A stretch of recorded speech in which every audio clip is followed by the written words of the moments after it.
You're a defender of liberty. Is there any drug you would not legalize under your administration if you were in power?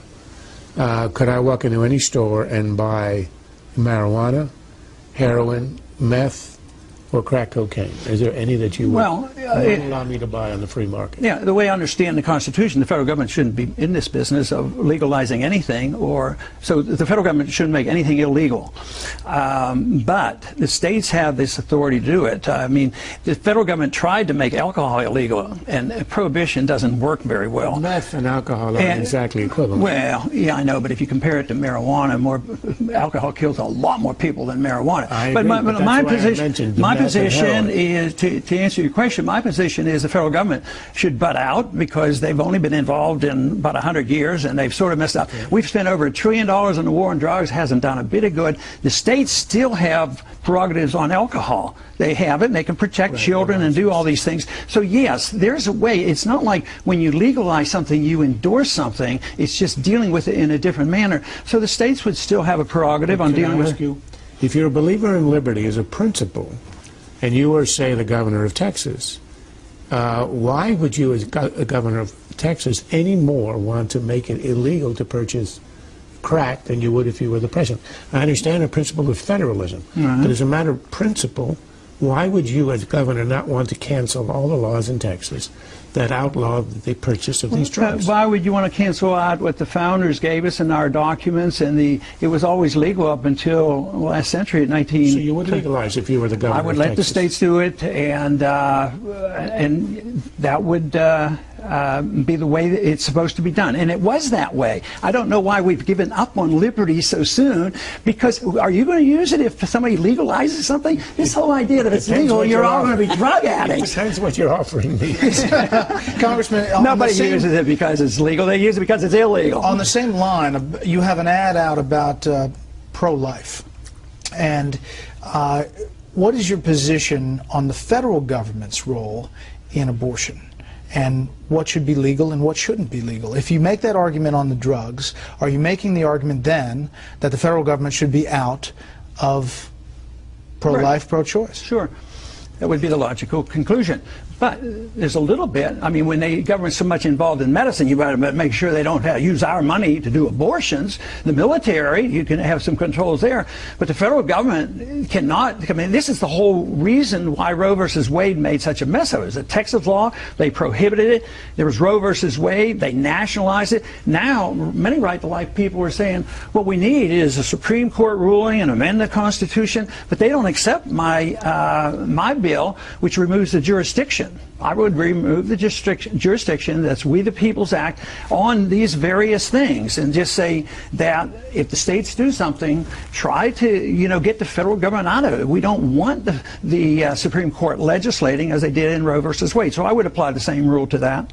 So the states would make the decision, and not the federal government. The state would do it. Congressman, let's go to Republican politics. This week, Rick Perry said it's good politics to keep the birther issue alive. Now, he's gone back and forth on this, but do you think it's good politics to kind of prod and poke at President Obama over where he was born? No, I don't think it's good politics. I think it's probably bad politics. But one thing about that, why didn't anybody ever ask whether his mother was a citizen? If she was a citizen, it wouldn't have to be an automatic, and it would make the whole thing moot. No, I don't think it's good politics at all. I never bring the subject up. Steve? When I was watching the video of your rollout of the plan to restore America, one of the things that surprised me was you don't call for the abolition of the Fed, at least not right away. Right. So who would your Fed chairman be? Jim Grant, probably. And what are his main arguments? He's an Austrian economist. He has experience on Wall Street. He's brilliant. He's a good historian. He'd quit printing money. No, I don't call for the abolishment, but almost all the things that I have done and proposed, like in medicine, I want medical savings accounts, I want a transition, I want freedom of choice schools, just make sure we never make it illegal, that we can't have homeschooling and private schooling, and just legalize competition. In money, the bill that I have is to legalize choice, take off taxes, sales taxes and capital gain tax on money, which is gold and silver. because that is, the Constitution still says gold and silver is legal tender. So, but to close down the Fed tomorrow, you know, even back in when I was on the Gold Commission in the early 80s, it was my same position. This is Hayek's position, competing currencies. And this way you don't have to be disruptive and say, we're going to close down the Fed. The financial system is going to close itself down. That's what I fear. That's why I think it's so desperate that we get control of this budget, because every single day we're getting closer to something bigger than we've ever had before. What would you do to help the Europeans out, especially if you look at what's going on in Greece, that could have terrible repercussions on our economy? It's a global structure. We can't kind of wall ourselves off. So what would Ron Paul do if he was over at the Fed to help Greece out, or would you ignore it? I'd keep my hands off, because the only thing you can do is print more money.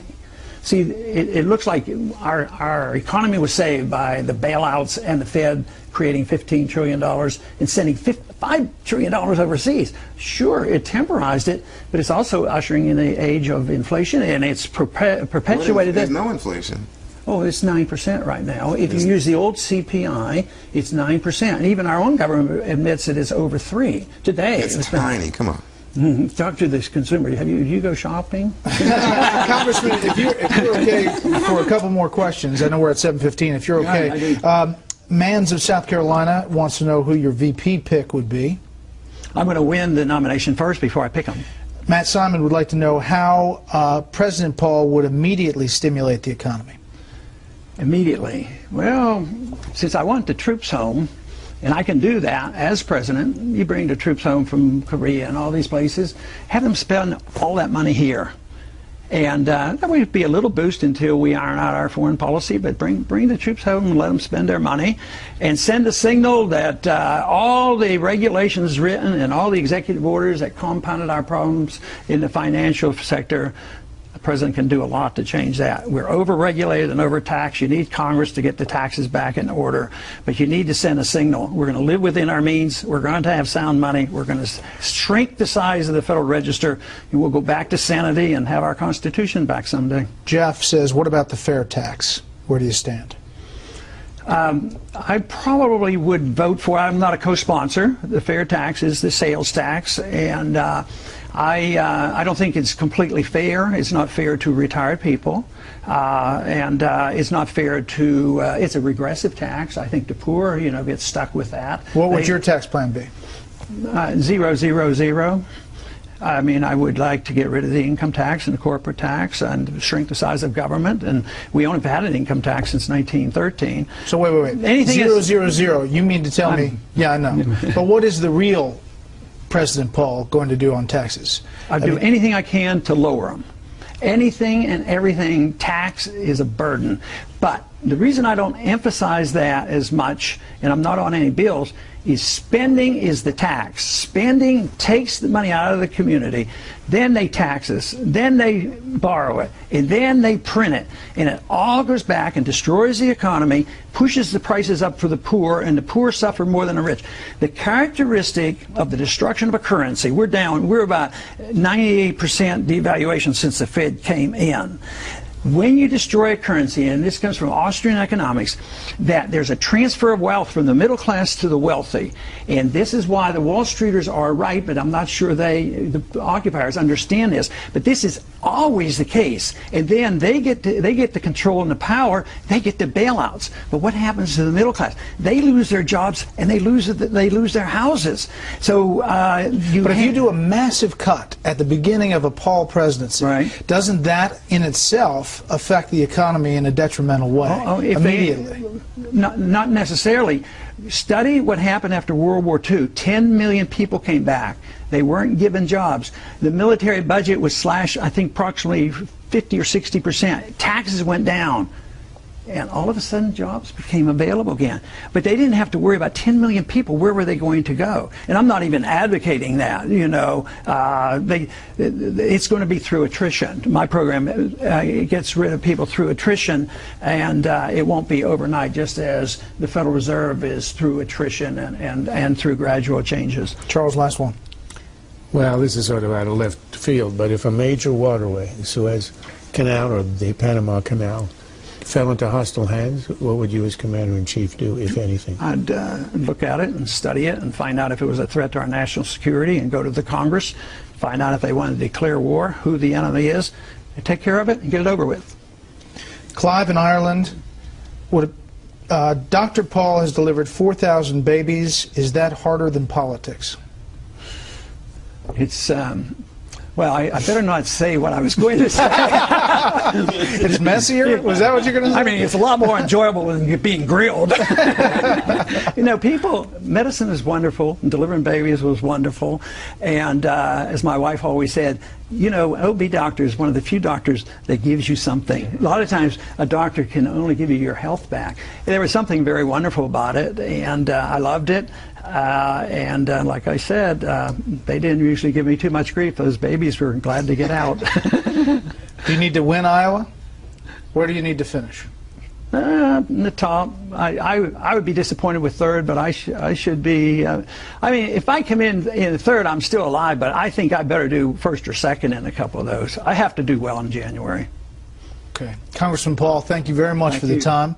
I think we set a record online. We'll check it out after this. Thanks for watching Special Report Online. And remember, we have had you on quite a bit. So tell everybody that's a supporter that we're all right. Okay. Join us Fox News Channel every weekday, 6 p.m. Eastern for Special Report. We'll see you next center seat next week. Herman Cain on Tuesday.